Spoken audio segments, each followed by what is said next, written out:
Bien, mesdames et messieurs, bonjour.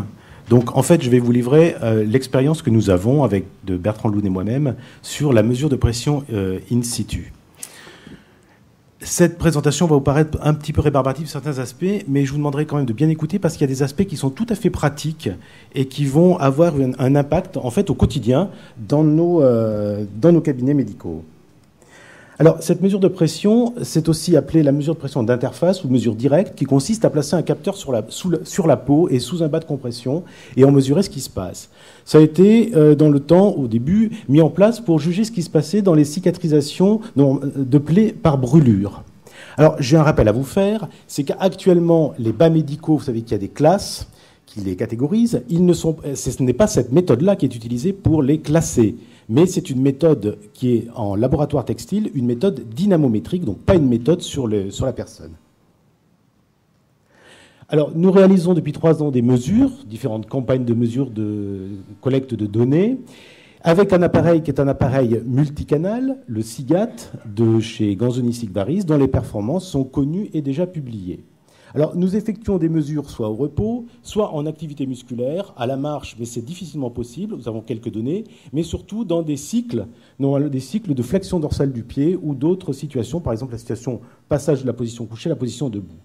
On a recueilli les mesures de pression sur différents points de la jambe selon les recommandations internationales, et nous avons comparé aux mesures indirectes effectuées selon la norme française. Alors, l'ensemble des résultats dont je vais vous parler, en fait, ont déjà été présentés pour partie, donc je ne vais pas revenir sur le détail de tous ces résultats, mais en discuter plutôt le contenu. Alors, tout d'abord, la praticabilité. En fait, cette mise en œuvre de mesures de pression in situ est faussement simple au premier abord.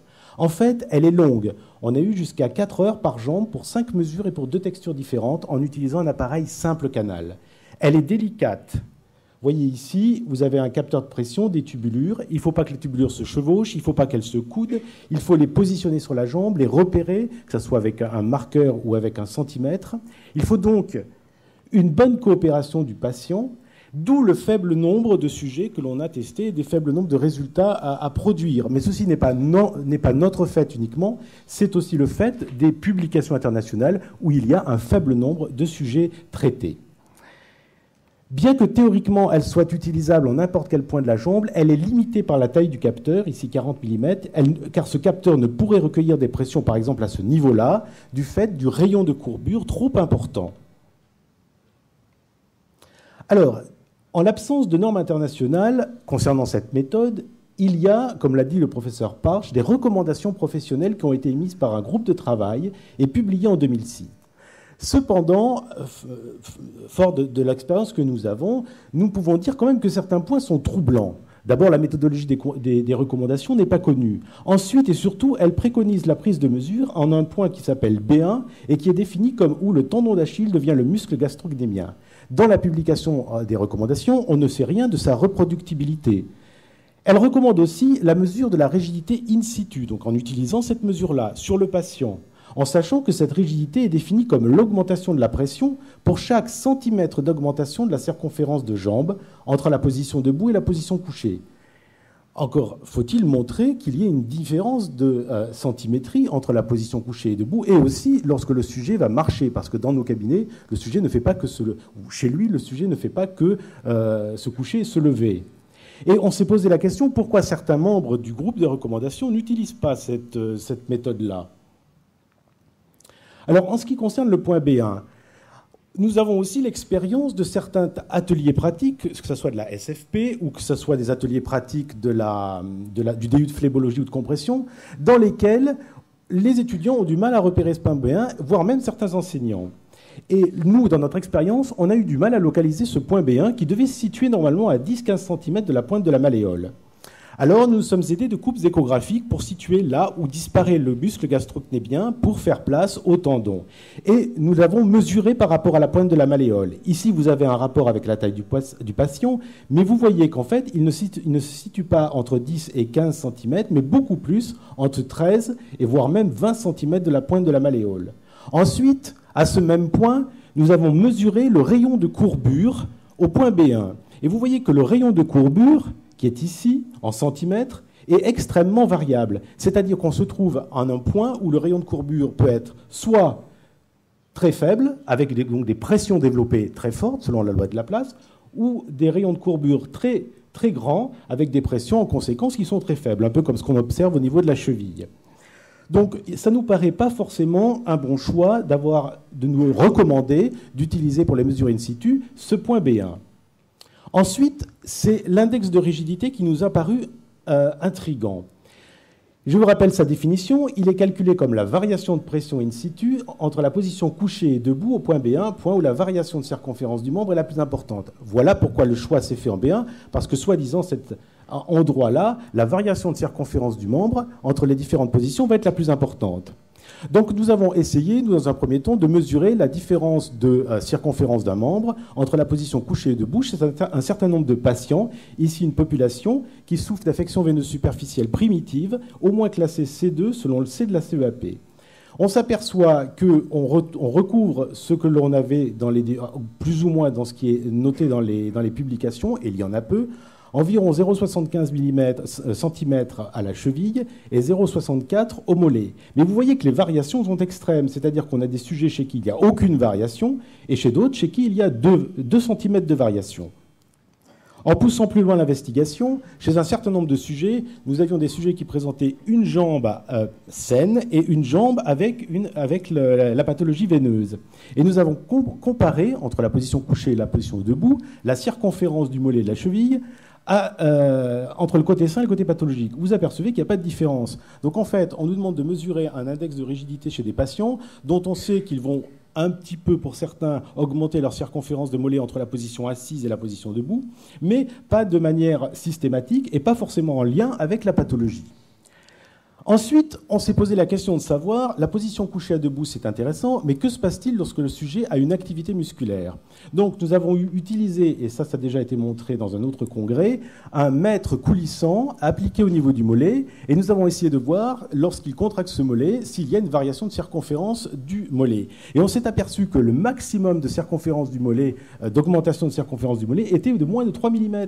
Donc en fait, le sujet, en contractant son muscle, il ne fait pas augmenter son mollet. Nous avons aussi poussé plus loin nos calculs en calculant l'index de rigidité chez un certain nombre de patients avec 2 trichots de rigidité différentes. Alors là, sur cette diapositive, elle est un peu complexe, je l'ai fait volontairement pour vous montrer aussi, pour vous enlever de votre tête une fausse idée. Vous voyez ici, vous avez une superposition d'une classe 2 et d'une classe 1 et une classe 3, avec une texture coton. Vous vous dites, d'après ce que je sais, c'est toujours l'association de la 1 plus 2 qui aura une rigidité supérieure à la classe 3. Eh bien, c'est faux, puisque dynamométriquement, on sait que la classe 3 a une rigidité supérieure à la classe 1 plus 2. Donc, quand vous faites des superpositions, vous n'augmentez pas forcément la rigidité dans tous les cas. Et le résultat de notre index de rigidité, vous voyez, il est ici. Vous avez une moyenne de 8,83 pour la classe 3, qui est le plus rigide, et de 8,66 pour le 1 plus 2, qui est moins rigide. Il y aurait une tendance, effectivement, à la différence, mais elle n'est pas significative. Et quand vous regardez la distribution, vous voyez que cet index de rigidité se distribue entre 5 et 15, et 5 et 15, c'est-à-dire que vous avez une extrême variabilité de cet index de rigidité. Alors, lorsque vous mesurez in situ la pression qui se passe sous un bas chez un sujet qui marche, on a quelques données, vous obtenez ce type de courbe. Et vous voyez qu'il existe des pics. Il existe des variations de pression sous un bas qui sont de l'ordre de plusieurs dizaines de millimètres de mercure. Alors vous allez me dire, mais alors qu'est-ce qui se passe? Qu'est-ce qui crée cette variation? Eh bien, ce n'est pas l'augmentation de volume du mollet, c'est la variation des rayons de courbure au point considéré qui fait varier la pression lors de la marche. Et ça, c'est le point fondamental. Et tant qu'on n'est pas capable de le faire, mais tant qu'on ne peut pas apprécier in situ la variation dynamique de ces rayons de courbure, on ne pourra rien tirer, à mon avis, des mesures de rigidité in situ. Alors, en conclusion sur ce point-là, elle nous paraît être un paramètre qui est spécifique à chaque individu, qui permet une caractérisation au niveau individuel, mais qui n'enrichit pas la méthode de mesure normalisée, et qui ne permet pas de caractériser les matériaux, puisque cette caractérisation, elle se fait très bien actuellement par des mesures dynamométriques. En revanche, essayer de vouloir trouver un paramètre individuel chez nos patients qui est capable de prédire l'efficacité de la compression, c'est une excellente piste de travail. Mais à notre avis, pour l'instant, nous n'avons pas encore la réponse. En tout cas, une réponse applicable face à nos patients au cabinet médical. Ici, c'est une diapo qui le résume. Vous voyez que la mesure dynamométrique peut très bien qualifier à la fois la pression et la rigidité, mais que, in situ, chez nos patients, nous sommes face à la morphologie, c'est-à-dire la variation de ces rayons de courbure, mais aussi face aux conditions de mise en place, c'est-à-dire est-ce que le bas est bien porté, est bien mis, à la durée du port, l'activité du patient, etc.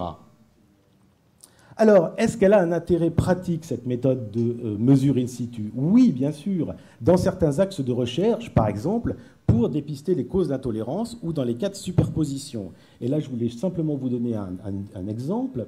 Vous savez que le phénomène de surpression apparaît dans certaines zones, ça c'est très connu, et nous le faisons attention face à nos patients.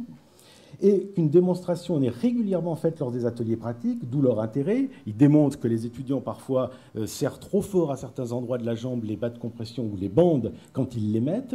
Mais ça peut servir aussi dans le cadre de la superposition. Vous êtes-vous demandé si, en superposant ce qui est une idée extraordinaire, pour faciliter l'enfilage, on superpose, mais est-ce que vous êtes demandé si on n'augmentait pas les risques d'intolérance? Nous sommes posé la question, et par exemple, en superposant deux bas de classe 1, avec un objectif qui est d'être entre 15 et 20 mm de mercure, on est au tibia à 34, au revers à 26 et au pied à 36. En sachant que, par rapport, je ne voulais pas montrer pour pas surcharger le tableau, mais je vais vous le dire, parce que ce sont des résultats qui sont déjà présentés, par rapport à un bas de classe 2, on est entre 8 et 10 mm de plus à ces endroits que ne l'est un bas de classe 2. Donc, si la superposition est intéressante, il faut faire attention, parce que ces résultats-là nous indiquent qu'on peut créer éventuellement des phénomènes d'intolérance. Bon, je ne vais pas aller plus loin sur le point de la superposition, mais il y aura encore beaucoup à dire. Alors, on peut dire qu'en conclusion, la mesure de pression in situ est de mise en pratique difficile, qui de fait, pour nous, la réserve à la recherche. Le résultat de la mesure in situ dépend du couple patient-bas médical et n'est pas extrapolable ni à une population de patients, ni à une gamme de bas médicaux.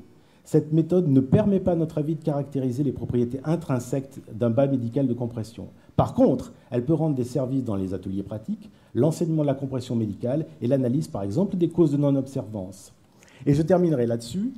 C'est une diapo qui n'a pas forcément de lien avec la présentation que je viens de vous faire, mais qui va introduire la présentation suivante, qui est directement pratique, puisqu'elle concerne un sujet qui est extrêmement pratique et qui va vers les bonnes questions, c'est-à-dire soit essayer d'analyser les raisons d'un refus du traitement par le patient, les causes de mauvaise observance qu'on doit mesurer et détailler, avec des axes de travail qui doivent identifier de nouvelles solutions en comparant par exemple avec les pratiques existantes. Ces nouvelles solutions auxquelles on ne répond pas encore, c'est faut-il chez un patient d'abord commencer par des pressions faibles pour aller vers les pressions fortes s'il refuse la compression ou ne doit-on pas transiger? Et dans la superposition, est-ce qu'on va enfin passer à la pratique, c'est-à-dire sur une certaine population, sur une quantité de patients non négligeable, avoir des résultats, par exemple, dans l'œdème?